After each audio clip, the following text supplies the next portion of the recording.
In this session, we will see the working of division operation.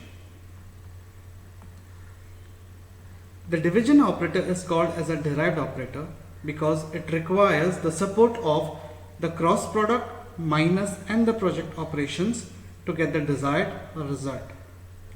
Now the next question is, where do we make use of the division operation? We have an example over here which says retrieve student ID who have enrolled in every workshop. Now the moment you come across queries which include keywords like every, all, you can make use of the division operation. Let's see more of the division operation.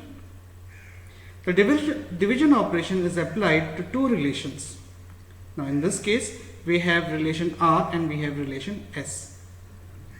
So R divided by S, numerator and the denominator, where the attributes of R are a subset of the attribute of S.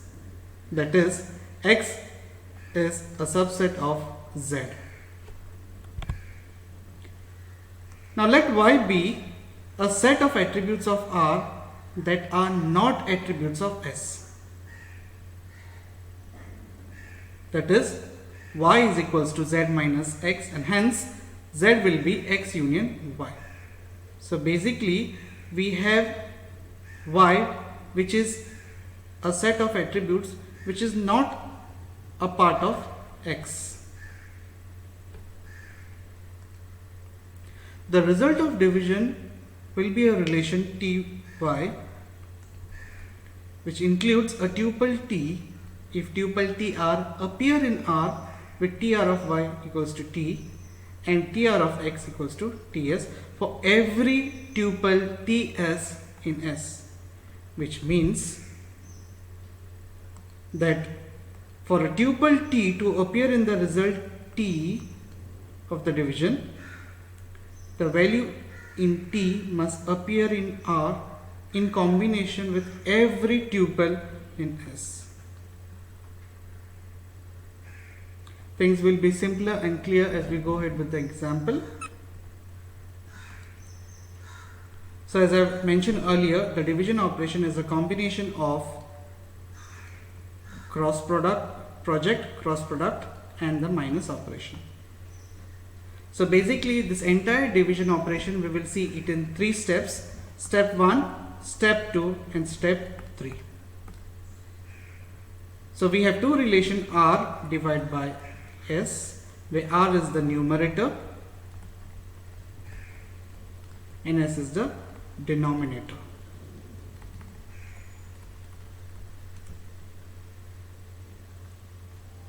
So on the numerator we apply the project operation and pick up the attribute that we require in the final result.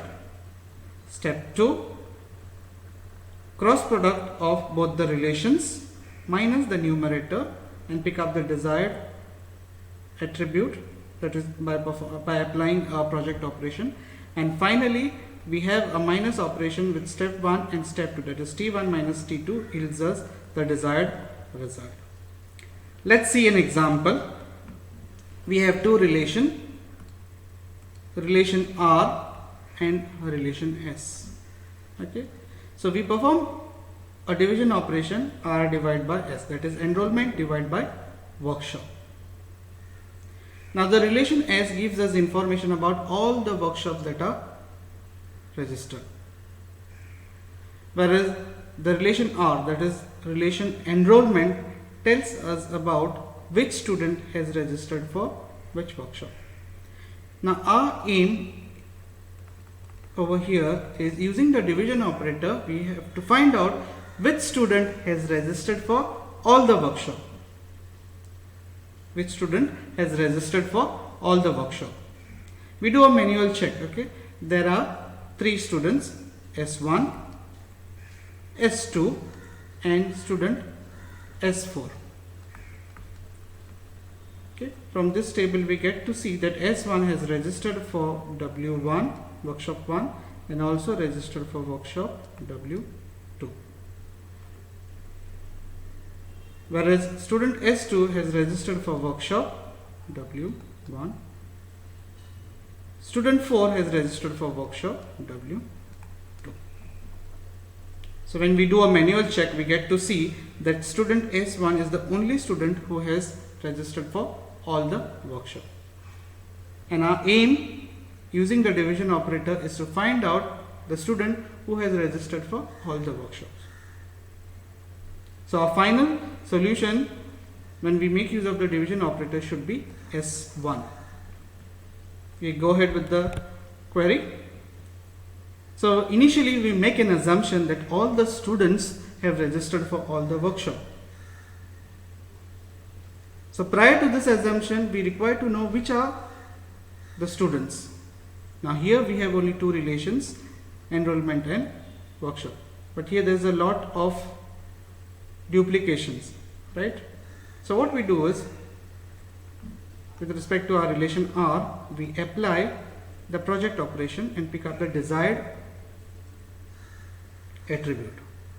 So our step 1 was T1, right, with the relation R, and we applied the project operation on this, picked up the tuple Y.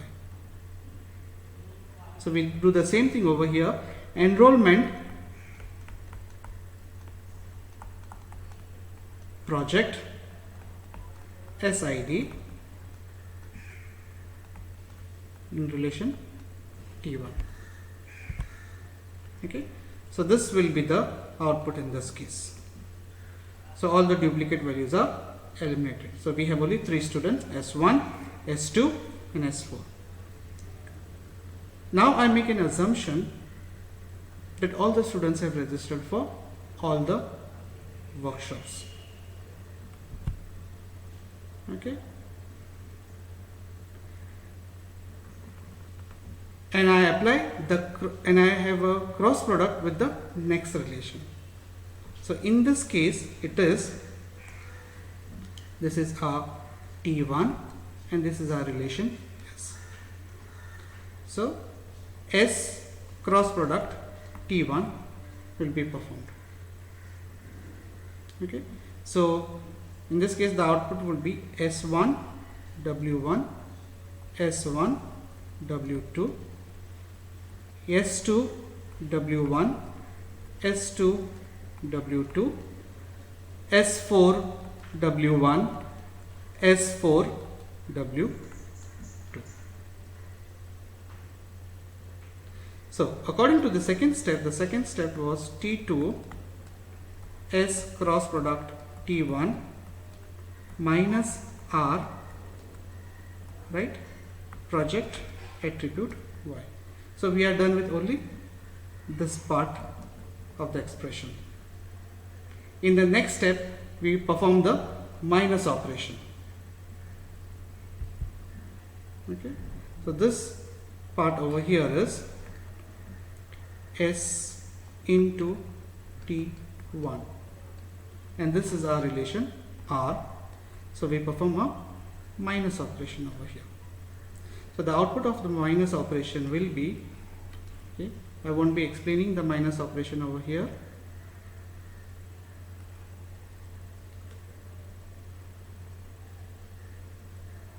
S2 W1 and S4. So what we are left is with these two tuples. So S2 S4 W2 W1, right?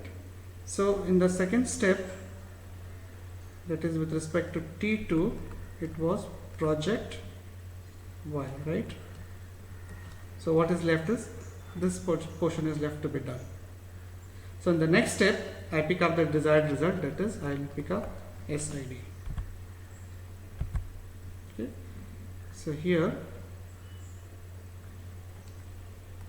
it is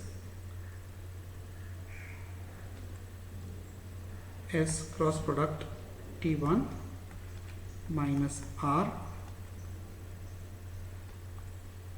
project Y T2.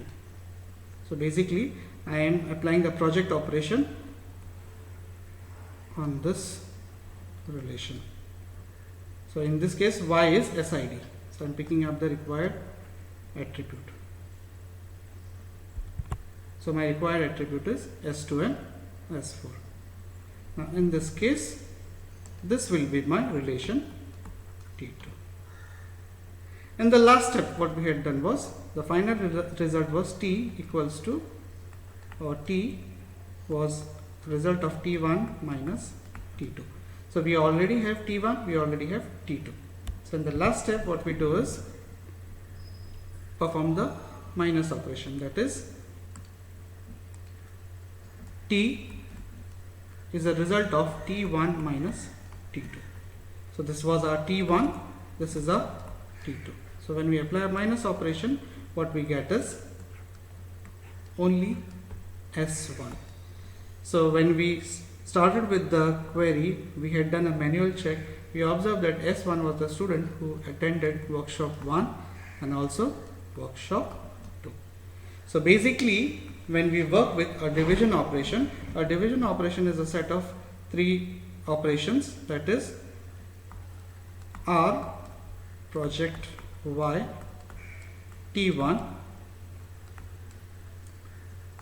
S cross product T1 minus R project Y gives you T2, and the final result will be T1 minus T2.